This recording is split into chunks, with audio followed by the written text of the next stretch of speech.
Hi, I'm Willy Bearden. Welcome to Dialogue. Today I have the great pleasure of introducing my audience to someone that you already know. I hope you'll know him a little better, maybe a lot better, in the next hour. I'm simply going to say, Jerry the King Lawler. Jerry, welcome. Thank you. I just realized there's probably a lot of people sitting out there right now going, oh my gosh, an hour of Jerry Lawler, please. No, believe me, people are saying, hang on, let me get, because I'm going to sit here and watch this. Yeah. Thank you so much for doing this. Oh, my pleasure. I was thinking when I was kind of getting ready for the interview and everything, you have been really on stage and on TV your whole adult life, really, have you? Pretty much, yeah. For the past, my wrestling career alone, for the past 46 years. I started in late, I think I actually had my first match, which was that time was in Ellis Auditorium, in I think like December of 1970.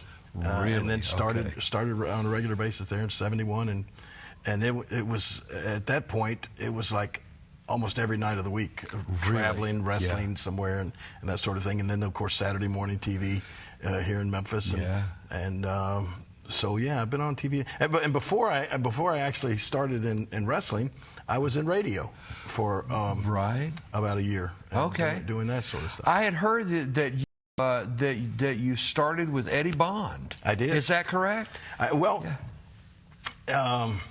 Actually, that was probably my first, I don't want to say real radio station job, but I really started, and what got me started was there was a DJ that came through Memphis back in the late 60s named Scott Shannon. Oh, I remember Scott Shannon. Super Shan, man. Right, yeah. He was on WMPS, and that was a time when, of course, AM radio was the big thing then. You know, FM hadn't even got its foot in the door yet. Yeah. And also that was a time when the high school kids, when you get out of school, you go home, do your homework, you immediately turn on the radio. Yep. And it was like the music was huge. It was right after the British invasion with the Beatles and all of these groups, and music was just a big thing. And so Scott Shannon, this DJ, came here from California, came to the Memphis market, and he took the place by storm. Everybody, it seemed like, was listening to Scott Shannon in the evenings, and so I was a big fan. And he did this. I'll never forget. One of the cool things, about radio is it's just it's the imagination and the eye. Everybody that's listening sees something different, out there. Well, Scott Shannon would do this little bit on his show every night, where he supposedly brought this imaginary creature, or this creature that he said he kept in the dungeon, the basement of the radio station that he worked at in California, and they did this long, like a week-long promotion where they said, oh, it's on a, we got this thing on a truck, and they called it a gazork. And he said, we got this thing on the truck, and they followed it from all the way on this trip, from a week-long trip from California to Memphis. And then and on all of this, of course, is, sound effects and all of these things. And so he gets this gazork to Memphis. It's down in the basement of WMPS radio station. And what happened with this big creature, pet of his, he would have kids call in the evening and say, I had a rough day at school. I got sent to the principal, Mr. Mabry, and I've got detention and all this kind of stuff. And he said, oh, is that right? Well, you know what? I happen to have Mr. Mabry right here in the studio with me, and I'm going to feed him to the gazork for that. And all of a sudden you'd hear some rustling and somebody go, no, oh, no. And then this big chomping noise of something chewing up, and then at the end there would be this big burp, like burp, and then Scott would say, well, that's it, you don't have to worry about Mr. Mabry anymore, your problems are solved. And so in your mind you just envision this monster in the basement that he's feeding people to in the show. So one week he has an art contest. He said, I want you people out there to draw a picture of what you think the gazork looks like. And he says, nobody's ever seen it, so I want you to draw a picture of what you think it looks like. And so me being an art student, I'd been drawing pictures and art ever since I was 5 years old, and majored in art in high school, and won a commercial arts scholarship to the University of Memphis. And I was in college, just my first year of college, majoring in art at the time. So I sat down and, man, I started drawing these pictures. And I must have drawn 30 or 40 of them. And I sent all of these crazy drawings of these different kind of monsters in. So he had a contest, and the winner of this art contest was going to get a color TV. Wow. Yeah, well, and then second prize was like this big stereo thing. And we didn't have a color TV at the time. We were still watching a black and white TV. So I mean, this would have been a big deal. And so they had the grand prize ceremony at the grand opening of Southland Mall, which was the first mall ever in Memphis. So that was a big deal. And all of a sudden, they're going to have, on a Saturday morning, they're going to have Scott Shannon out there presenting the prize for this contest. So the night before, I sent all of these pictures in. The night before the contest, I get a telephone call, and it's Scott Shannon on the phone. And I'm just like, oh my God. And he says, Jerry, this is Scott Shannon. And he said, listen, I just want to tell you, I loved your drawings. They were just fantastic. And he said, but me and Dickie Lee was a local Memphis singer. And he was one of the judges, and somebody else. And he said, I loved your drawings. He said, but you sent in so many of them that he said, like when we're going to have them lined up at the mall there tomorrow, and it's like they're all from you, So he said, we felt bad, you won second place, but he said, we just gave the first place, and I'm just like, major letdown. I didn't win the TV, right? Yeah. But still, I was excited that he's calling me, telling me. Sure. And then what he actually said was, he said, listen, I want to get with you out there tomorrow because I want to get you to draw do some more artwork for me. He said, I put out this little weekly top 40 chart that goes to, back then we had Popper Tunes and Pop Tunes, record stores. And he said, goes into the record shops in Memphis. And he said, I'd like you to draw some caricatures of me on there every week. Wow. So the next day, go out to the mall. All of a sudden, and I'd never met Scott Shannon. I didn't know what he looked like or anything. And all of a sudden, they introduced Scott Shannon. There must have been 1,000 people at this thing, right? Everybody wanted to see Scott. So all of a sudden, out this guy comes. He's got this long rock and roll hair. He's got on like a white jumpsuit, split down with no shirt underneath, a white scarf. And the girls just went crazy. They just were screaming and everything.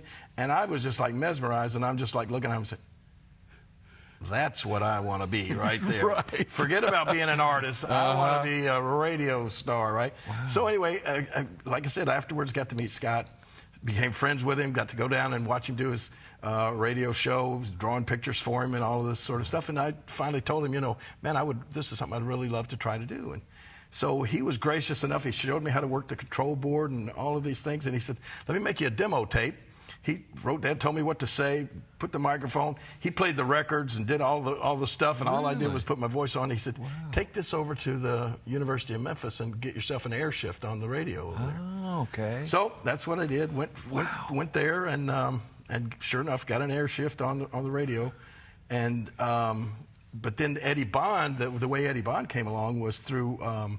I went from there to taking that demo tape around to some country music, or to every radio station. He said, try everywhere, you just want to get your foot in the door. Yeah. And so I got a call back from KWAM, which was where Eddie Bond was the program director. And he gave me, and I called Scott Shannon. I said, oh my gosh, Scott, I got a call and they offered me a job doing an air shift on KWAM. And I said, that's country music. I hate country music. And he said, man, take anything you can get. He said, you'll be actually on a real radio station. Take it, So that's what I did. And then, of course, the wrestling people were advertising on the KWAM radio station. All of a sudden, they'd send these big wrestlers by this station every week, and they'd come. And the station, KWAM radio, is still there over on Flicker Street. It's not still the station, but the building is a little metal Quonset hut. Oh, the Quonset hut. Yes. That's where that was. Studios for KWAM Radio. Wow. So, I'm sitting in that little Quonset hut, sweating every day and doing this radio shift at it's like 7 to midnight. And then in the afternoons, I would see these wrestlers would drive. And they would come in on Mondays and do a live interview on the radio station about who they were going to wrestle that night. So I'm sitting in this little radio station. Nobody ever sees you. And all of a sudden, these wrestlers would drive up in these big, long Cadillacs, bleach blonde hair, get out like Jackie Fargo or something like that, get out 2 or 3 pretty girls on their arm and everything. They'd come in and they'd cut a 2-minute promo and an interview on the station. They'd go back and get in their cars and go down to the auditorium. And I'm thinking, maybe that's what I would like to be. Right. You know, that looks a little cooler than sitting in this Quonset hut. Yeah. But anyway, that's sort of then Wow. from there. And once again, my artwork got my foot in the door in wrestling. Yeah. But that's how it all got started. Oh. So when did you meet Lance Russell? I know Lance was really instrumental Yes, he was. in really everything that you did. It was a very similar situation to how I met Scott Shannon. And when I look back on my career, so many things that have happened to me were just being, almost out of pure luck. Just having somebody, a certain person, kind of take an interest in me, and that then opened all kind of doors. Yeah. The thing with Lance Russell came about just about the same time that I was doing the radio stuff. My dad was a big wrestling fan, and I was a wrestling fan too. We watched it on Saturday mornings, and my dad actually would work down at the Ellis Auditorium as an usher. And, oh, really? Okay. So we'd go down on Monday nights, and we got in free because he worked and was an usher there at the auditorium. And so we would go down on Monday nights and watch the wrestling shows. And I don't know, I was always big in drawing. What I had always thought I wanted to be as a commercial artist was to draw comic book characters. I was a big comic book fan. Okay. Superman, Batman, DC Comics. Yeah. And that's what I had envisioned wanting to do, once I got out of college and everything. But then, I literally from the time I was 5 years old, all the time, just drawing Superman, Batman, and superheroes. Okay. But then I sort of, once we were watching this Saturday morning wrestling, here's all these bigger than life characters on Saturday morning, on TV. And at that time, and still almost today, anybody who looks at somebody that's on TV they're a celebrity. They're something special. So, these guys, in my eyes, became like superheroes. So I started drawing some pictures at home of the wrestlers. Okay. And one Monday I took some of my pictures down and showed them to the other fans that would sit around us. And somebody said, "Man, you ought to send those in to the TV station. I bet they'd show them on TV." I said, "Really, you think?" So the next week, I gathered up 5 or 6 drawings of Jackie Fargo and Tojo Yamamoto and Don and Al Green and all of these wrestlers at the time. And I sent them I didn't know who else to send. I just sent them to Lance Russell. And at that time, the wrestling was on Channel 13 over on Highland Avenue. Yeah. So I just wrote that down, put the pictures in the mail. And, I didn't even know what to expect, just hoping that maybe they'd show them on TV. So the following Saturday morning, I get up, turn on the TV at 11 o'clock, and as usual, the camera comes on. Here's Lance and Dave sitting at their desk, as they were every Saturday morning. Yeah. And Lance welcomed me to the show. And as I looked over on the corner of his desk, there were my pictures sitting there. Man. And I was like, "Oh man, he's gonna show my art." So I went and ran and told my mom, and said, "Come here, look at this. He's got my pictures out." And sure enough, about halfway through the show, he says, "Dave, I got someone I want to show everybody." He said, "We've got some artwork here by a young man," and he looked at the back of the pictures. Jerry Lawler out there, this young man, he drew these pictures, and so he holds up my pictures. And wow. And what happened then after the show was over? I get a telephone call from Lance. I put my phone number and everything on the back of the pictures. I get a phone call, and it was Lance Russell. Wow. And he said, sort of like Scott Shannon, he said, "Hey, Jerry, everybody loves your artwork." He said, "Especially Jackie Fargo." And he said, "Jackie wants to get in touch with you." He said, he wants you to do some drawings of him down on his club. He and Eddie Bond owned a club down on Madison Avenue together. Really? Called the Southern Frontier. So he said he'd like you to do some artwork. And he said, "So, we'd like for you to come over and actually be on the show and bring some more artwork and show it." So that's how I first got to meet Lance Russell, meet Jackie Fargo, meet all of these, get my foot in the door in the wrestling. Wow. Just from artwork. Then I pestered Jackie Fargo after seeing all of that, and I got to be around Jackie, and Eddie Bond had a TV show on Channel 13. Early mornings, singing, right? Yeah. Doing a TV show. And so when I look back on it, but it was great. Basically, I sort of got in tight with Jackie Fargo and Eddie Bond because they used me as like a gopher, sort of like Okay. a little, what we used to call in the business later a stooge. I was just the guy that they could call on and go, run errands or do anything to help them out in any kind of way. Right. But it let me hang around with those guys, and finally become actually friends with them. And so that's when I started pestering Jackie about the wrestling, and he said, "No, kid, I'll never forget the one statement. One time I told him, I said, 'Look, Jackie,' he said, kid, you don't want to get into wrestling. Trust me, you're too good an artist. That's what you need to stick with." And I told him, "Jackie, if you'll just let me try it just one time. I just want to try it one time, and I promise you, I'll go back to being an artist, and I won't ever bug you again." Yeah. And that was like 46 years ago, So That's they've been great. wrestling ever since. Wow. So what was? I mean, were you big? Were you No, big I and wasn't big. strong No. back then? No, not at all. I probably weighed about 180 pounds or something like Okay, that, which yeah. for some people that may sound big, but that's certainly not big for a wrestler. Yeah, right. Like now I weigh probably like 240. But anyway, no, I wasn't big. But Memphis was always a wrestling territory where they didn't necessarily, all the guys weren't big. They used a lot of what we called like enhancement talent.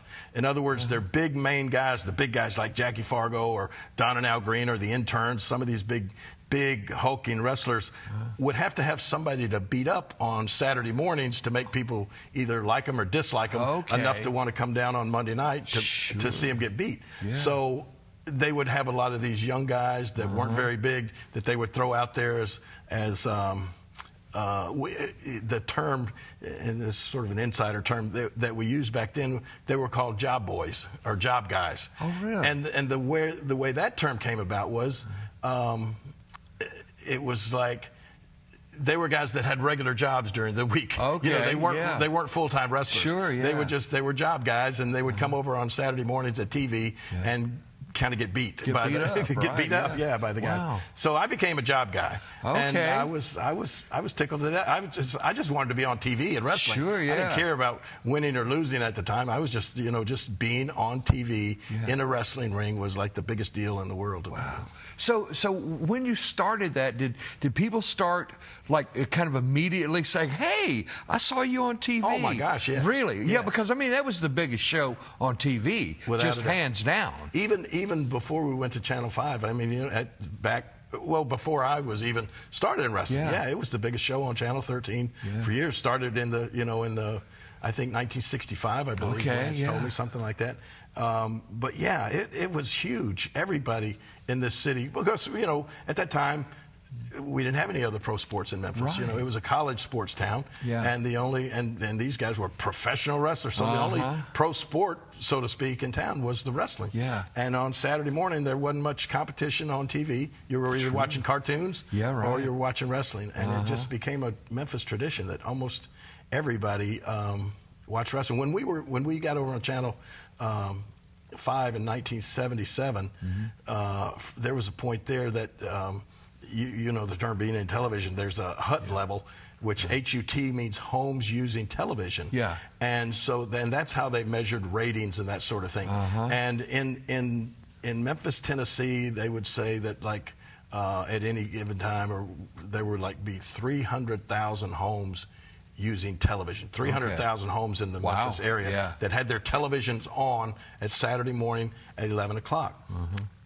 And out of that percentage, 80% of those TVs were watching wrestling, which was unheard of. Even Oprah Winfrey's show, when she was at her peak, didn't have that kind of HUT levels, and so it was a big deal. Everybody watched it. And so it was all a draw though for Monday night. Exactly. And so we had a 90-minute commercial for Monday Night Wrestling. Yeah, and so you would get on there. I mean, I remember watching it, and y'all would get on there, and you always had a beef with somebody, and you were going to straighten it out on Monday night. Exactly. And the funny thing about that, I always looked, and the fans looked at it as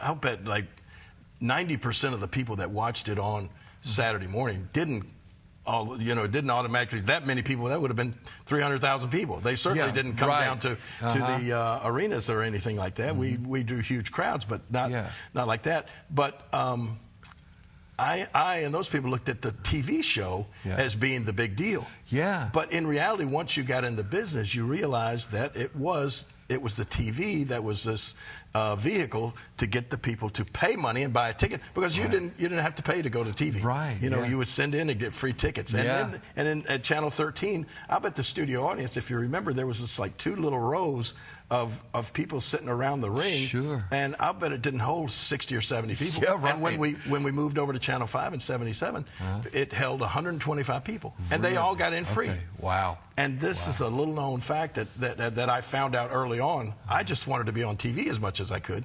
So, but then after having a match and getting your brains beat out on TV, you got a check for $15. Really? $15? $15. But you got to realize now, this was gas at that time was like 30 cents a gallon. Sure, the prices were like a loaf of bread, 15 cents. Yeah, right. But basically what they did was pay you gas money or expense money to be on TV. And you made your payday doing the live events, and then you would get a percentage of the gate at whatever the Coliseum drew or that sort of thing. Okay, how did you start learning? I mean, did it come natural to you? I mean, the different holes and just watching people. Just watching. Really, I never ever had anybody train lessons or anything. No, I just it came from watching, and I still think that. When I look back on learning to do that from watching, it goes back to my artistic ability. Yeah. I mean, if you look up, people that can do art, what the talent really is an extraordinary, or this more than usual coordination between your hand and your eyes. Right. And so that it just transferred over to the wrestling for me. I could do what I saw, just like I saw it. And so that's basically, if you say how I learned, that's how I learned, just from watching the other matches. So what was your first outfit? So the first time you got on TV, what were you wearing? Do you remember? Well, my first match wasn't on TV. My first match was with a little small promotion over in West Memphis, Arkansas. Okay. There was an old ex-wrestler named Aubrey Griffith. He wasn't old at the time. He is now, and he's still alive. Aubrey came to a match in Jonesboro that I was at not too long ago. And so if Aubrey, if you're out there watching, thank you. You're the man. Wow. But there was a guy named Aubrey Griffith, and he would have matches on Saturday nights at the old Avon Theater in West Memphis. Now, this was an old back then. It was so old that it wasn't even being used as a theater anymore. Right. So it was kind of, but it was on I think Main Street there in West Memphis. And so they had Aubrey had gone in there and taken out maybe the first 20 rows of seats, and he set a wrestling ring in there, and then all the rest of the seats, just like you were going to a movie. All the seats were on one side, and the wrestlers would actually dress behind the movie screen. Okay, I'll never forget. But anyway, that was where I had my first match, which actually lasted a very few minutes, because I thought that I would try a move that I'd seen one of the wrestlers over at the auditorium do that I just thought looked fantastic. One of the Blue Infernos grabbed this young guy, and his name was Young Anaya, and he was a Hispanic wrestler, and this Blue Inferno guy, the big mass wrestler, grabbed him by his hair and his trunks, and he ran him across the ring, and he just threw him. And this guy, just like his hands were down to his side, and he just sailed out of the ring without grabbing the ropes to stop his fall or anything. Wow. And he just sailed out, and he hit the floor, and he tumbled, and it just looked awesome. And I thought, oh my gosh, that just looks great. I want to try that. It's, I want that to be my first move. Yeah. So I'll never forget this kid named Jerry Vickers and I were partners against these two big, their answer to the Interns, which was the really main bad guys in Memphis. They had a team called the Executioners that dressed just like the Interns, white mask and everything.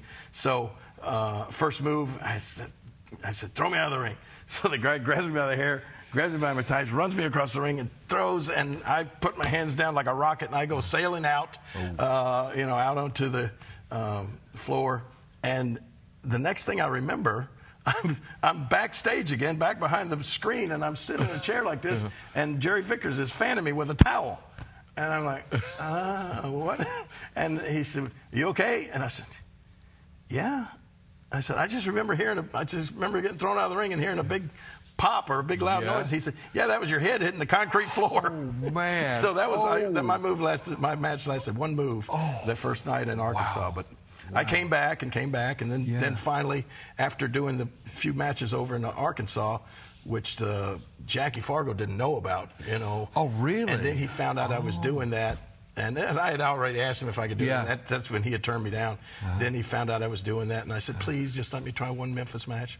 So sure enough, they finally gave me that one match in Memphis. And it was a TV match where I just went out and got beat up by, I think, maybe Tojo Yamamoto or somebody like that. But I loved it, just being on TV. Wow.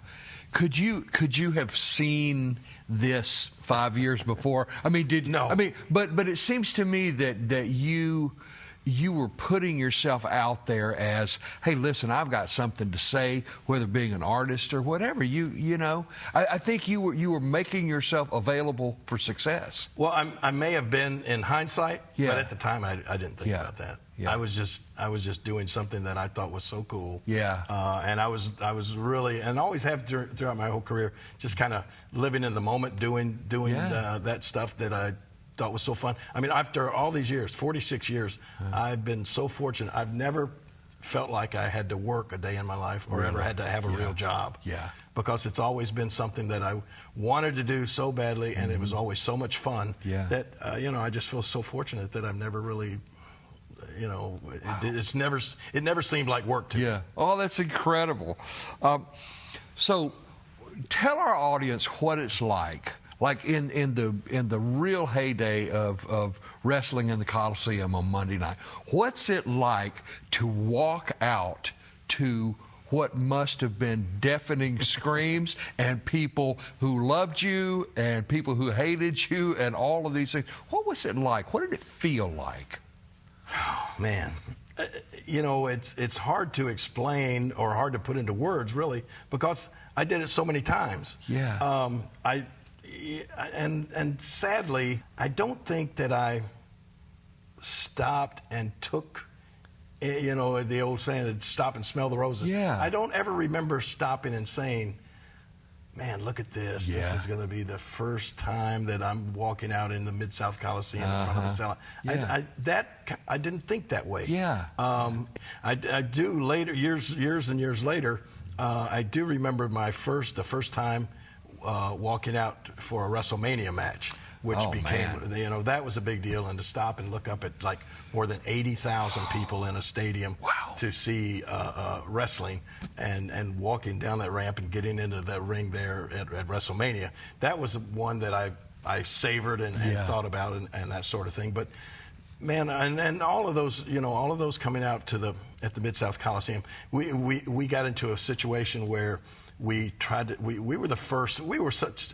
I say we, but the Memphis Wrestling Company was such innovators in the business that the stuff that everybody sees now on WWE. Man, that stuff a lot of it started right here in Memphis, Tennessee, at the Mid-South Coliseum. All these grand entrances. I've made entrances instead of just walking out to the ring became passe. You had to make some kind of grand entrance, whether it be with music and we were the first ones to use music. I recorded the song "Bad News" and we made music videos on a wrestling show. That was something that was unheard of at the time, and then music as our entrance theme music. Didn't happen. We started that here in Memphis, and then. My gosh, I've gone to the ring on the back, riding on a big white horse. I've been lowered down from the top of the Mid-South Coliseum with just one guy up there pulling on a rope, just lowering me down all the way to the floor of the Coliseum. I've gone in on a camel, just every kind of crazy entrance that you can think of. We had so much fun being. Trying new things and breaking new ground here in Memphis wrestling. Well, and it seems like you guys were running the business I mean, you were thinking it up, and you could do anything you wanted. Yeah, what was kind of cool, and somebody said this to me just not long ago, and I'd never really stopped that much to think about it. But when I had my first match, like I said, in December, really basically 1971, I started having my first matches and working in the wrestling company, and by 1977, I owned the wrestling company. Wow! Now that was crazy when I think back and look back. You know, Jerry Jarrett and I went off and became, but Nick Goulas and Roy Welch were the innovators, and they had the original wrestling company here in Memphis probably from the 50s all the way up to 1977. And in 77, Jerry Jarrett and I broke off from them who we worked for and formed our own company, and then Goulas and them kind of went out of business, and we were the only wrestling company in Memphis from that point on. So I had Dave Brown on my show a couple of months ago. Dave is great. Yes, he is. He's a wonderful guy. But he was telling about when they moved from Channel 13 to Channel 5, and he said that it was a bold move by you and Jerry Jarrett to go in and just kind of pitch this thing that you kind of had, but yeah, you're right. And Jerry Jarrett, we were both living in Hendersonville, Tennessee at the time, because Nashville had always been the hub of our Tennessee territory. When Nick Goulas and Roy Welch owned the territory, we not only had wrestling in Memphis every week, we had wrestling in Nashville, Chattanooga, Birmingham, Alabama, Huntsville, Alabama, Louisville, Kentucky, Lexington, Kentucky, Evansville, Indiana, Jonesboro, Arkansas, Tupelo, Mississippi. So it was a territory that was basically that Nashville was the hub of it, and so that made it. If the guys lived in Nashville, it made it easier access to drive to these different cities on a daily basis, and then drive back home after the matches and have some sort of normal life a little bit. So that's where we were both living at the time. But Memphis was the main city. Memphis was where the TV was made every week. So when we broke off, when Jerry Jarrett and I decided to stop working for Nick Goulas and go in business for ourselves, we didn't have a TV show. And without a TV show, you really got nothing, right? You can go out and get a contract on a building and promote some live matches, but if you don't have a way to tell people these matches are taking place, nobody's going to be there. So Jerry said, look, you're the guy that's known. Jerry was kind of in the background. He was more in the promotion part of the business. He said, you're the guy that everybody knows in Memphis. And by that time, by 1977, I had been established as the main star with Nick Goulas and them. And so he said, you're the guy that everybody knows. Go and go to the other TV stations, which at that time was Channel 3 or Channel 5. And he said, see if they would be interested in the wrestling show.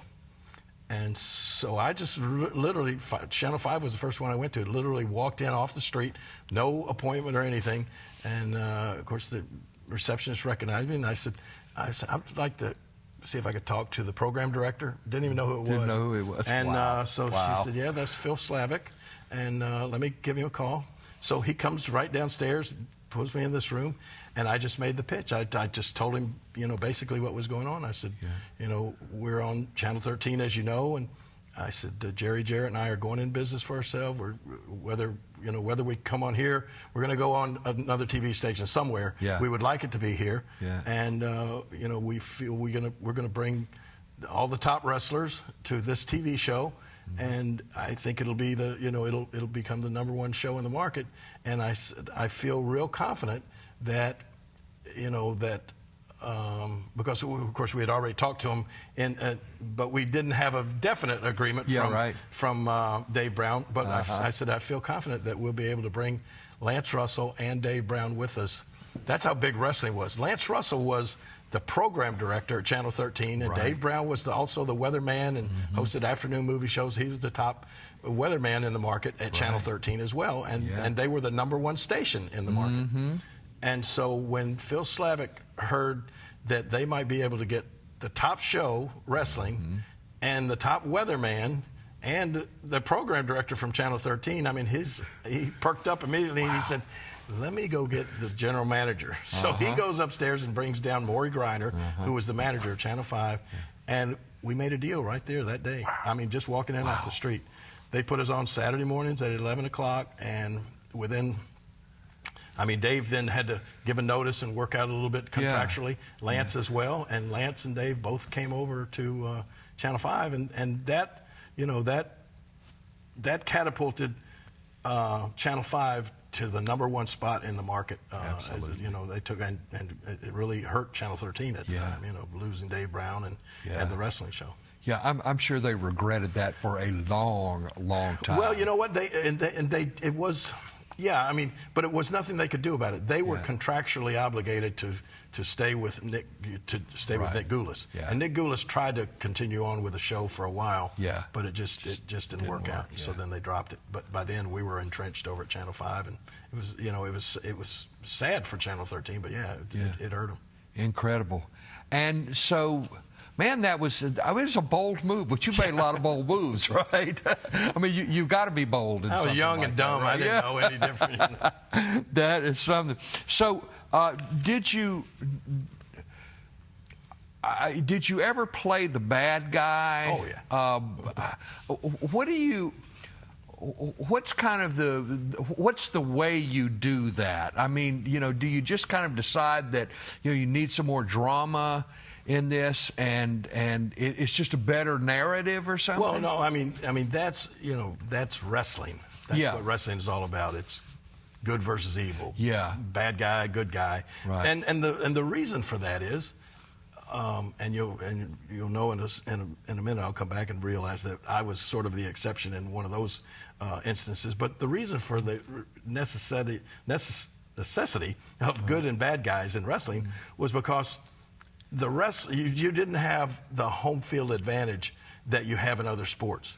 In other words, like, you know, when the Memphis Grizzlies are playing here in Memphis now, every other team that comes to town to play them are the bad guys. The bad guys, right? You go and you boo them. You don't want, you want them to lose, right? Right. Well, in wrestling, you didn't have that because the wrestlers were from all over the place. So there was no reason just because a guy was not from Memphis. I mean, but like I said, in my case, it always helped me in the fact that I was really from Memphis. You know, and for a long time, I was basically the only wrestler that actually was homegrown. You know, all of these other guys came in from somewhere else, and they didn't live in Memphis. And that was the reason for the good guy, bad guy concept, because you just had that's just the way wrestling worked. You wanted the crowd had to want to see somebody win and want to see somebody lose. If it was a gray area, they just wouldn't care, and they wouldn't come. So that's how these guys developed their different personas and their different characters, because they, you know, and it was just. Some guys enjoyed, and then later on we'll tell you about Andy Kaufman, who became, you know, very famous here in Memphis getting involved with wrestling. And I'll just use him as an example. Andy was a big wrestling fan as a kid growing up, and he said, you know, I used to watch these guys on TV, and I could tell that the bad guys were intentionally trying to make me hate them. And he said, I thought that was unusual because people on TV wanted to be popular. He said, but these guys in wrestling were intentionally trying to make me dislike them, but they were I still wanted to go see them. And Andy used that later on. I mean, that was part of Andy's career all through his life. He hated being called a comedian. He wasn't. He said, I never told a joke in my life. And he said, but I got famous and was on TV shows and everything. He said, but I really always enjoyed making people mad. And so Andy was really a performance artist who that was his shtick. And the same way with the wrestlers. The guys would figure out, I mean, if they enjoyed, some guys just loved being the bad guy. They enjoyed making people mad. I mean, when I played sports in junior high and high school, I always got a kick out of going and playing an away game and trying to disappoint the fans, you know, trying to win in another stadium where the people would be all mad. And it was the same way with wrestling. To me, it was more fun being the bad guy and getting that negative response. But then there were also guys, you know, that it just wasn't in their character to be that way. They wanted to be the nice guy. They wanted to be the good guy, the guy that the people loved and respected and all that sort of stuff. But I had I don't want to say it was the pleasure, but out of necessity in order to stay here for the length of time that I did. Yeah. You had to play both ends of the Sure. street there. So I went back and forth several times in Memphis, being a good guy and a bad guy. Wow. So would people, when you were like just out in the world, would people go, Jerry, what happened? What did you do? Yeah, absolutely. And it depended on, and especially in Memphis and in our territory. Yeah. We had the fans back in the day. They loved wrestling. They were so into it that, and once again, I'll use Andy Kaufman as an example. When Andy Kaufman came to Memphis and he insulted the city and the women and all the people of Memphis, the fans really despised Andy. They hated him. I mean, they wanted to see. If it was like the Roman gladiator days, I mean, they was like, sure, do him in. Yeah. That's how despised Andy was, and some of these bad guys would get. So yeah, when I was a bad guy, I would have. People didn't mind coming up to you and voicing their feelings. But and the same goes as being a good guy. You know, it's more fun when you're in the ring at work being a bad guy. Right. But it's much better being the good guy when you're outside in the world, and just around fans. Yeah. Well, I want to go back to the Andy Kaufman thing because. I mean, that is, David Letterman said that was his all-time favorite thing that happened on his show. Right. Now, that's huge. Yeah. I mean, that's huge. Dave himself told me that we referred to that for years as the famous show. Wow. And he said that show put us on the map and made us famous. And, for years, I think it still is. There's a Museum of Radio and Television History in Washington, D.C. Yeah. And there's a part of there where it says the top 100 moments in the history of television. Yeah. And me and Andy Kaufman on the Letterman show is like number 86 in the top. And we're talking about when you look at that list, the things that ever happened on television. Yeah, right. I mean, like the Challenger explosion, or Lee Harvey Oswald getting shot, or things, these crazy things that happened in the history of television. And Andy Kaufman, me, and David Letterman are in that list. Wow. So it was a big deal. So I got to ask you. So you liked Andy Kaufman, right? I eventually came to like him. You came to like him, Yes. yeah. But when you were on the Letterman show, it was like you gave him a good whack. Did you really hit him? I absolutely. Oh, hit did you really? I hit him very hard. Yeah. And then later on, when we did the movie with Jim Carrey, I hit Jim Carrey harder than I hit Andy Kaufman because I didn't like Jim Carrey. But by the time Andy Kaufman and I did the Letterman show, we had become friends and were quote unquote working together because we had already done the match here in Memphis. Yeah. And it did so much box office business for us. Jerry Jarrett and I loved Andy at the time. Yeah. And we were just excited about the fact that Andy loved the wrestling business. Yeah. He actually told me one time, he said, man, I would give up everything I'm doing in Hollywood. I'd give up Taxi, I'd give up the comedy clubs, everything, if I could just stay involved with wrestling. That's how much he loved it. Wow. And so he kept coming back and working for us at the Coliseum week in and week out and for about a year after that. So that's why and then Andy and I became, we were working together, became friends. Yeah. He was making a lot of money for us. And so the Letterman thing was not something that Andy and I planned by any means. It really just happened, and that's the reason that I think that's the reason that it was so good, because it really was real in the fact that David Letterman had no clue what was going to happen. They had actually called Andy and I in to go even further back. Andy calls me up after we'd had the wrestling match here, a few matches at the Coliseum, and Andy had. I'd given him the pile drivers. He was wearing the neck brace. Right. Everywhere he went, he wore that neck brace for like 6 months. Wow. And so one day he calls me up and he says, hey, they just called me. Would you like to be on the David Letterman show? And I'm sitting down here in Memphis. I said, let me think about it. Yes, I would like to. And so he said, well, they want us to come up and be on, and they're going to show the wrestling stuff and talk about that. And I said, man, that'd be awesome. So they fly me up to New York.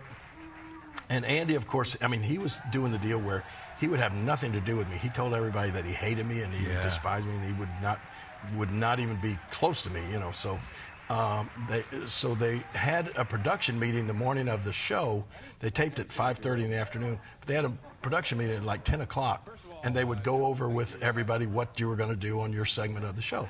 Well, Andy told him that he couldn't be in the same room with me, so he went and met with this guy Robert Morton first, and then a little bit later I came in and met with him, and Robert said, "Now here's what we'd like to do. You guys are going to be on 2 segments."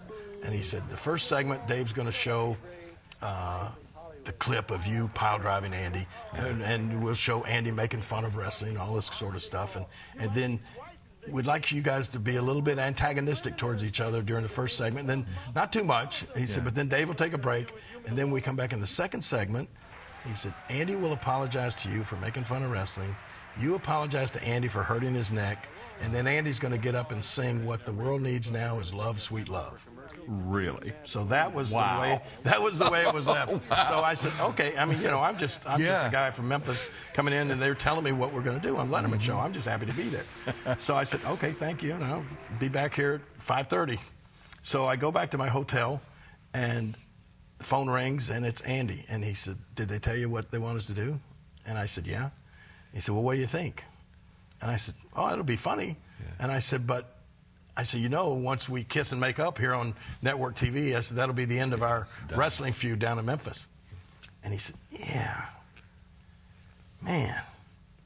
And I'll never forget just the way he said it, because I didn't ever use these terms. But he said, wonder what would happen if you just hauled off and slugged me. And I said, oh, Andy. I said, oh, Andy, we can't do that. I said, because first of all, I'll get arrested. And I said, I can't get arrested, and I got to be back in Memphis tomorrow or whatever. And I said, second of all, they won't show it. I said, they're taping this. They're not going to, if I did something like that, they won't show it. So he said, yeah, you're right. And that was the way it was left. So what you saw transpire on the show, I didn't see Andy again until we walked out and sat next to each other. And we did the first segment just like they wanted. They showed the clips, and Andy were a little antagonistic towards each other. Yeah. And then we came back on the second segment, and he never apologized for making fun of the wrestling. And I was waiting for that, and so then I never apologized, and it kept going on. And then I think Dave is thinking, the train's going off the tracks here. What's happening? They're not doing what we expect them to do. There's no apology, and Andy's not singing and all this sort of stuff. So it kept going so long that Dave, I guess they just told him, well, wrap it up. These guys are not following the script or whatever. Right. So Dave just said, well, you know what? We'll take a break. Thank you, guys. And he started to throw the commercial, and Paul Schaefer started playing. And when I watch it back, which I do fairly often, I watch it back, and it's like an out-of-body experience. It looks like I'm watching somebody, and I can't even relate to what I was thinking of doing it at the time. But I just stood up, and I just looked Andy in the eyes, and I just hauled off and slapped the taste out of his mouth, knocked him out of the chair onto the floor.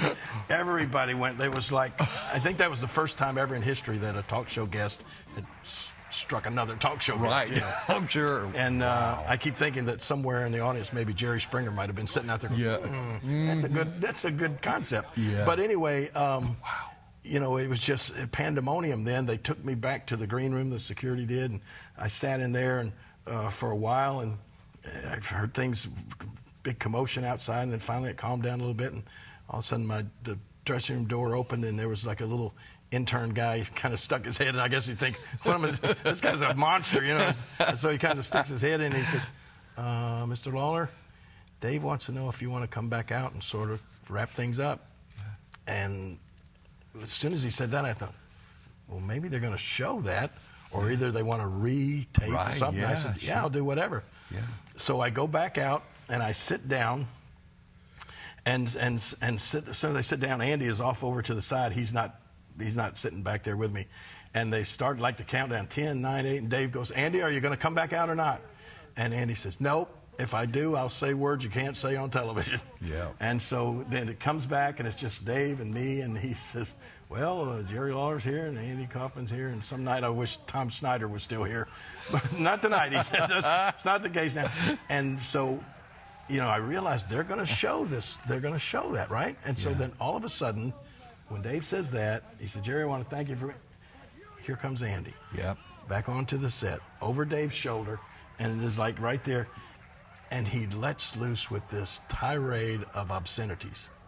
I mean, now, 750 people in the studio audience, right. and Andy starts cursing like a sailor.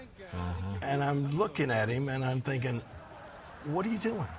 It's like, they're obviously going to show the slap, but there's no way they're going to show this. Right. I mean, he is just, every word you can think of, he's cursing me like a dog, So I just kind of sit back, like I'm trying with my body language to show him, like, Andy, stop, and then he just keeps cursing, and then he stops and he says, I'm sorry. I'm sorry to use those words on TV. And to all my fans, I'm sorry.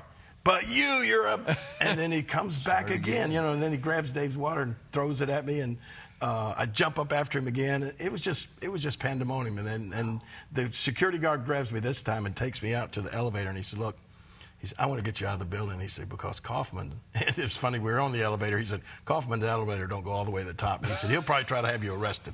So the guy takes me down and lets me go back to my hotel. And I didn't hear another word from anybody. That was at 5, that was like 6:30. I didn't hear a word from anybody until 11:30 that night. Turn on the TV. And there it was. They showed every bit of it. Even Andy, you could read his lips on everything he was saying. And if you go on YouTube now, you can watch the unedited version is on YouTube. Wow. Just, type in Kaufman, Lawler, Letterman, unedited, and it's amazing to watch and hear what Andy was saying. But instead of beeping out the curse words, it made it even funnier. They used the sound of a cuckoo clock. Right, so Andy would go, and it would go, cuckoo, cuckoo, right. cuckoo, and it just made it hilarious. And then, man, the phone lit up. New York Times, New York Post, all the every media outlet, and that, when I look back on it, that moment made the crossover between wrestling and mainstream media and Hollywood. Right. And that has just snowballed ever since. Right. I mean, now wrestling is just, John Cena's big movie star. The Rock went from being a wrestler that started right here in Memphis, had his first matches in Memphis, Tennessee, and now is the most highest paid movie star in all of Hollywood. So that was, I feel like Andy Kaufman had a big part in starting all that. And you. And Memphis. And you. And Memphis. Yeah, that is incredible. Wow. You have lived an incredible life. I mean, just all of these moments and all these things. What are some? Have you got any words of wisdom for people, watching this about, just kind of how to live your life? Because to me, it's very inspirational. What you've done, and how you got there. Well, I sort of touched on this before, but I really, I've had so many people come to me and say, hey, tell me, how do you get into wrestling? Give me some advice. That's what I want to be, and all of that sort of thing. And if you were listening to the way I don't think anybody ever got in the business the way I did. Right. So I can't tell them, hey, become an artist and go out and draw some pictures of wrestlers. Sure. And that's not going to work these days. Mm-hmm. So I just look back and think that I was just really lucky a lot of times to meet the right people, and I think if I were going to tell anybody something to think about, and I think that would be the people that you meet. The people, think about the people, what you can do for people, because in return they will do things for you and may wind up opening doors that you never imagined, which is what happened in my case. I was just so fortunate to be maybe in the right place at the right time, or get introduced to people that just became so influential in what I did later on. Right. And of course, once I said, I felt like I never had to work, but I did work hard at it. Sure, of course I always tried my best, and so I think that's important too. And if you have a goal, don't give up on it. I mean, I set my sights at one time on. I looked and I said, man, this is something I want to do in radio, and I did it. Yeah. And then I looked at wrestling. I said, man, this is something I want to do. Yeah. And I did it. So, you know, if you set goals and don't give up until you reach them. That's wonderful. Well, I got to ask you, will you come back again? And can we do another hour sometime? Yeah, because I've got. It's got pages of a lot of names of wrestling moves. Yes, we right. We didn't even get to those. And we've got a lot of stuff that we really do need. I wanted to ask you about your love for fireworks and all of that. You know, we have a new TV show, basically new now. It's been on a couple of months, but. Over on Channel 30. Right. We're going back and we're showing classic Memphis wrestling. Jerry Lawler's classic Memphis wrestling. Okay. It's on Saturdays and Sundays on Channel 30, 8 p.m. And that's a lot of fun. You know, the first show we had superstar Bill Dundee come back and he and I showed a bunch of the matches that we were famous for having, loser lead town matches, hair at stake matches. Yeah. And so we're going to do that every month, and well, it'll be on every week on Channel 30 over there. How nice. That's great. Well, listen, okay, we're going to close it out by, obviously, this is like an incredible thing here. There's a really good story on how I became the king and got my first crown. We'll do that next time. Okay. So who makes your crowns for you? Once again, there's another story. A long story. But yeah, it is. There's a lady that's been making these crowns for years and years. Really? And she's just stopped, like in the past year. Really? She retired. Okay. And there was a certain machine that she used to roll all the metal and make the crowns. Right. And she won't give it up. She just put it in mothballs. And I can't find anybody to make crowns anymore. Wow. There is a guy, Mark James, whose brother is making some really good looking ones. Okay. But yeah, for years. Okay. Well, maybe we'll put the call out that Jerry's in need of a crown maker here, and this is I've only got about. May I touch it? Sure. Man, I've only got. Oh, look at my wallet. Well, there's your wallet. Okay, but that is incredible. I've only got about 40 left, so I'm running low. Oh, really? I was going to ask you how many you have. Oh my gosh! You've got a bunch of them. Over the years, I've had so many. As you can tell, it's sort of fragile, and you know they don't travel well. Yeah. And you have to take them into every town, and sure. And then when you take them out to the arenas and the matches, yeah. I've had crowns that I treasured so much. And one night in Owensboro, Kentucky, I'm wrestling this guy named Black Bart, and I said, "Oh, my crown!" And getting ready to start the match, and I hand the crown to the referee to put over to the table. Black Bart snatches it out of his hand, puts it on the floor, and just stomps it with a big size 13 boot, flatter than a flitter. And I just looked at him and went, "Wow." Did you just stomp my crown? Wow. So stuff like that happens. Yeah. Years, you know, but anyway. Incredible. Jerry, I thank you so much. This has been, you know, such a treat for me, and I know our audience is going to love this. And you got to come back. We hardly scratched the surface. And that's to me the great thing about WYPL. You know, this is a part of the library, right? And this is what we do. We preserve stories. In 100 years and 200 years, this story's still going to be here. And I hope that people will always go back because you're an incredible guy and you've had an incredible career. And I really thank you for being here. My pleasure. And I'd just like to tell everybody. You know, come on back. Next time, we always have great folks here. I don't know if I can top having Jerry Lawler on. I don't know if I can top that, but certainly come back and see us again. And we always enjoy doing this. And visit your public library. Thank you so much. I'm Willy Bearden.